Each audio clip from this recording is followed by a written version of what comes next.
कि revise result फिर से विवादास्पद हो जाएगा, फिर से वहां पे परेशानी क्रिएट होगा। लेकिन अगर री एग्जाम होता है तो कोई इशू नहीं है।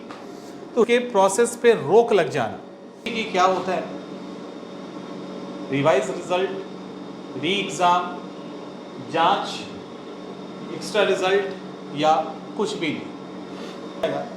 लेकिन यार जब भी चीज़ें रिजर्व हो जाती है ना, क्योंकि रिजर्व होने के बाद अब आप कोई दलील नहीं दे सकते, कोई तर्क नहीं रख सकते। अब वो 14, 16, 17 जो पढ़ते हैं ना, धरा का धरा रह जाता है।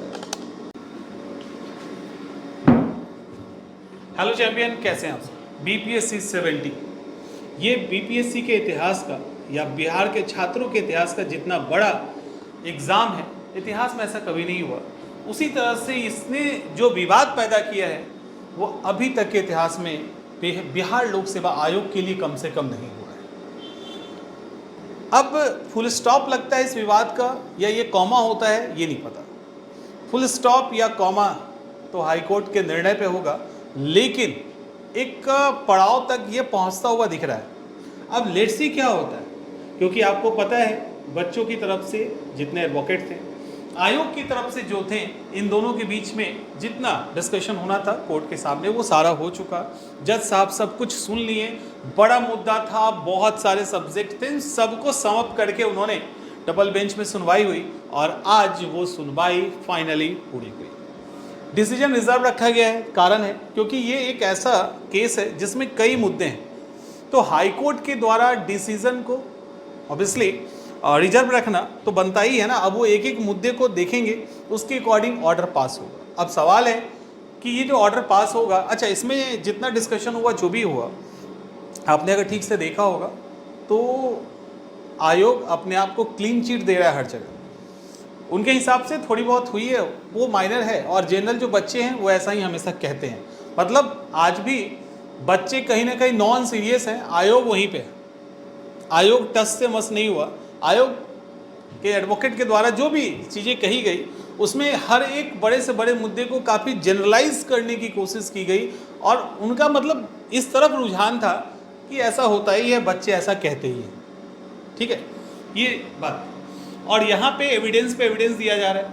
इधर जो स्टूडेंट की तरफ से एडवोकेट है वो एविडेंस दे रहे हैं या अपनी बात को रख रहे हैं, और सामने में उसको काउंटर करने की कोशिश की गई भले, लेकिन एक फोकस ये था कि इस पर ज़्यादा ध्यान ना दिया जाए। ये बहुत ध्यान देने की बात नहीं है, हर एग्ज़ाम में ऐसा होता है, हर एग्ज़ाम में बच्चे ऐसा करते हैं, कहते हैं कि इस वजह से होता है। ये मतलब इस तरह से जनरलाइज करने का इतने बड़े मुद्दे की कोशिश किया गया। अब कोशिश में वो सफल होते हैं या बच्चों की तरफ से जो एडवोकेट हैं उनका तर्क हावी होता है, ये तो जब फाइनल डिसीजन होगा तभी होगा। अब सवाल है कि क्या क्या संभावनाएं हैं। देखिए क्या क्या संभावनाएं हैं। पहला कि क्या री एग्ज़ाम होगा, दूसरा कि क्या एक्स्ट्रा रिजल्ट आएगा, और तीसरा क्या रिवाइज रिजल्ट आएगा। क्या होगा? ये तीन ही संभावना है ना। या फोर्थ में ये है कि कुछ नहीं होगा, चौथा ये है कि कुछ नहीं होगा, यही होगा कि चलो भैया जो हुआ सो हुआ। अब सवाल ये है कि इन सब परिस्थिति में होगा क्या। देखिए, एक तो जो निकल के आ रहा है, आपने भी देखा होगा, आप भी मैच्योर हैं, आज भी आपने देखा होगा, तो इतना तो आपको समझ में आ रहा होगा। अब मैं गलत हो जाऊं ये अच्छी बात है, मुझे खुशी होगी कि मैं गलत हो जाऊं, लेकिन कहीं से भी संभावना री एग्जाम का तो नहीं दिख रहा। ठीक है, री एग्जाम की संभावना नहीं दिख रही है। एक और है कि जांच कर लिया जाए, ठीक है, कि जांच कर दिया जाए, तो री एग्जाम की संभावना मुझे कहीं से नहीं दिख रही है। हो जाए तो अच्छी बात है, मैंने फिर कहा कि गलत साबित हो जाओ तो इसमें खुशी होगी। तो एक तो ये नहीं दिख रहा।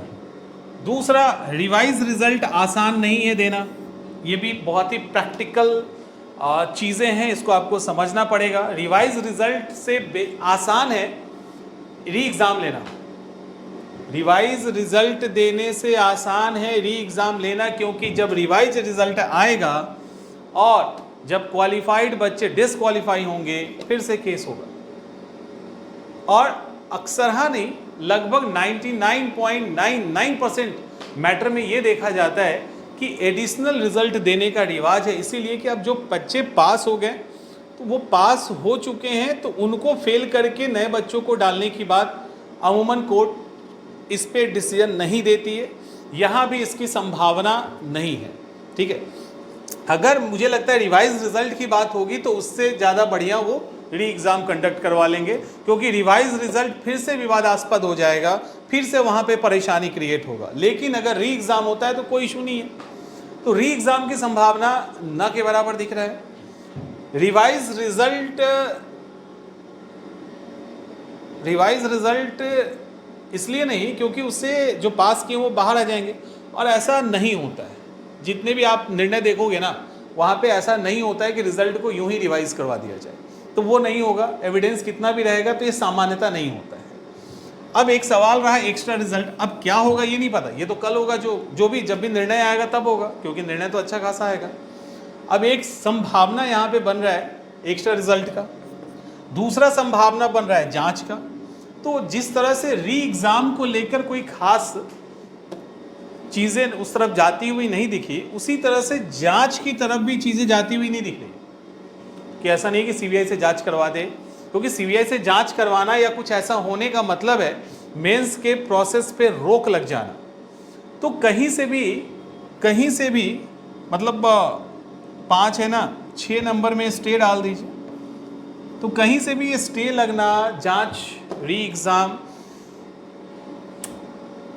सही। मैं फिर से कहूँगा कि एकदम न्यूट्रल होकर जब आप देखेंगे ना, तो आपको दिखेगा कि किसी तरफ जा ही नहीं रहा है। मतलब थोड़ी वो संभावना दिख रही है, वो एक्स्ट्रा रिजल्ट की दिख रही है। पता नहीं कि क्या होगा, वो तो कल जब वर्डिक्ट होगा तब पता चलेगा। क्योंकि अगर कल और आज में कुछ कॉमन है तो वो है क्वेश्चन का डिस्कशन। ठीक है, क्वेश्चन पे आर्ग्यूमेंट, और जिसको जज साहब ने बहुत शिद्दत के साथ सुना है, जो उनको लगता है कि उन्होंने बहुत सबसे ज़्यादा इंपॉर्टेंस अगर कहीं दिया है तो उन चीज़ों में दिया है। जो और गड़बड़ियाँ हुई है उस पर उन्होंने ध्यान जरूर दिया है, लेकिन डिसीज़न में कितना आएगा इसको लेकर थोड़ा सा संदेह है कि क्या होगा। तो ओवरऑल ये सिचुएशन है। तो री एग्ज़ाम की संभावना न के बराबर। स्टे की कोई बात ऐसी नहीं हुई कि जब आप देंगे तब, खैर इसमें स्टे की संभावना इसलिए भी नहीं उन्होंने बोला क्योंकि उनको निर्णय देना है। उन्होंने क्लियर बोला कि हमें तो निर्णय देना है, तो स्टे की तो कोई बात ही नहीं, हम सुनेंगे ही, और सुन के जो डिसीजन होगा वही फाइनल कर देंगे। तो स्टे का तो कोई यहाँ पे ऐसा इशू नहीं है। जांच को लेकर ऐसा कोई अंदर में माहौल कल और आज नहीं दिखा कि जांच पे बहुत ज़्यादा इम्फेसिस किया गया और जज साहब के द्वारा उसको बहुत सीरियसली सुना गया। तो ऐसा जांच को लेकर नहीं है। रिवाइज रिजल्ट की पॉसिबिलिटी न के बराबर है, क्योंकि री एग्ज़ाम की मांग की गई। री एग्ज़ाम को लेकर ऐसा कोई सकारात्मक माहौल नहीं बन रहा है। तो एक संभावना कि कुछ एक्स्ट्रा रिजल्ट दिया जाए ये होगा। जब ऐसा कुछ होता है तो चूंकि मुद्दा री एग्ज़ाम का है, तो ये मैटर डेफिनेटली सुप्रीम कोर्ट जाएगा 100%। ये सुप्रीम कोर्ट जाएगा। अब सुप्रीम कोर्ट में क्या होगा और क्या होगा वो तो बात की बात है, उतना आगे नहीं जाते हैं हम। आज के डिसीजन पे अगर रहते हैं तो यहाँ पे ओवरऑल अगर देखा जाए तो री एग्ज़ाम की संभावना प्रैक्टिकली काफ़ी कम लग रही है। और क्या होगा ये नहीं पता। ठीक है, और क्या होगा नहीं पता। जो ज़्यादा लग रहा था वो आपके सामने है। अब लेट्स सी कि क्या होता है। रिवाइज रिजल्ट, री एग्ज़ाम, जांच, एक्स्ट्रा रिजल्ट या कुछ भी नहीं, या कुछ भी नहीं। तो लेट्स हो, फिंगर क्रॉस है, जो भी होगा वर्डिक्ट आ ही जाएगा।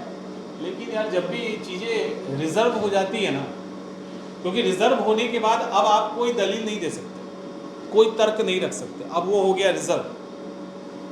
अब रिजर्व के बाद की बात वही है, भरोसा है भाई। ठीक है, भरोसा है, भरोसा है। अब दे लेट्स सी कि भरोसा कहाँ जाता है, बट होपफुली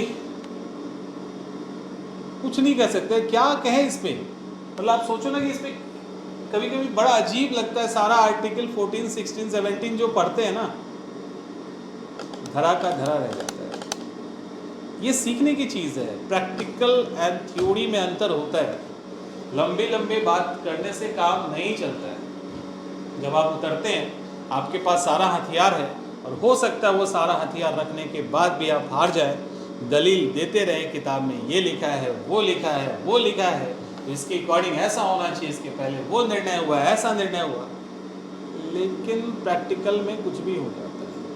तो सीखने की तो बात है, आप लोगों को सीखने को बहुत मिलेगा, क्योंकि हम लोग तो सीख चुके हैं, बहुत कुछ देख चुके हैं, हम लोगों ने भी बहुत सारे केस को लड़े हैं, और जिस एज में आप है उस एज से हम लोग भी गुजरे हैं। वो रहता था कि बस पलट ही डालेंगे, दुनिया बदल देंगे, छोड़ेंगे नहीं इस बार, चाहे जो हो जाए, तो वो दुनिया बदल देंगे, छोड़ेंगे नहीं, ये सब रहता है। इस उम्र में रहना भी चाहिए, लेकिन जब ये सारी चीज़ें एक एक करके आंखों के सामने सब जब गुजरता है ना, तो इमोशन इस मामले में कम हो जाता है और प्रैक्टिकलिटी ज़्यादा आ जाती है कि प्रैक्टिकल क्या हो सकता है। तो वही आपके इमोशन और जो अभी चल रहा है, उन प्रैक्टिकल के बीच में संघर्ष है। उस संघर्ष में ऊंट किस करवट बैठेगा वो देखने की बात है, बट अभी यही सिचुएशन है हमारे सामने। तो मेंस वाले जोरदार तैयारी करते रहे, प्रीलिम्स वाले वेट कीजिए क्या होता है, लेट्स सी। मिलते हैं हम लोग नेक्स्ट सेशन।